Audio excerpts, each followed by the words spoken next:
उसा सकट जा.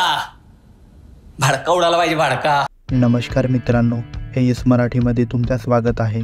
शेतकऱ्याच्या पिकाला भाव कमी मिळणे आणि त्यामध्ये खरेदी करणारा व्यापारी जो आपल्या मर्जीने भाव ठरवत असते आणि बिचारा शेतकरी रातदिवस मेहनत करून सुद्धा शेतकऱ्याच्या हिश्श्याला फक्त दुःख आणि गरिबी येत असणे, असाच अधिक चित्रपट तुमच्यासाठी घेऊन आलो आहोत की जर एखादा तरुण शेतकरी मनमानी करणाऱ्या व्यापाऱ्याविरुद्ध आवाज उठवला तर काय होईल. सैन्यामध्ये असफल झालेल्या तरुण शेतकऱ्याची कहाणी आहे.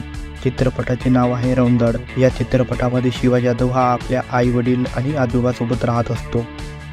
शिवा सैन्य भरतीची तयारी करत असते, मात्र त्याला सैन्य भरतीमध्ये अपयश मिळते. त्यामुळे तो निराश होतो.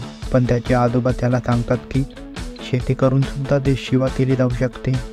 आजोबाजी ऐकून त्याने शेतीकडे लक्ष देते व तो शेती करू लागते. पण मात्र शेतीमध्ये चांगलं उत्पन्न निघून सुद्धा पण उत्पन्नाला भाव कमी मिळत असते.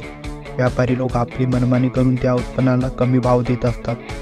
या गोष्टीचा शिवाला राग येतो आणि तो आपला तिसरा रुद्र अवतार घेतो.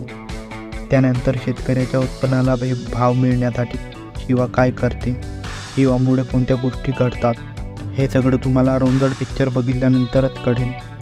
हा चित्रपट नक्की बघा. या चित्रपटामध्ये शिवा आणि नंदा यांची लव्ह स्टोरी पण दाखवली गेली आहे.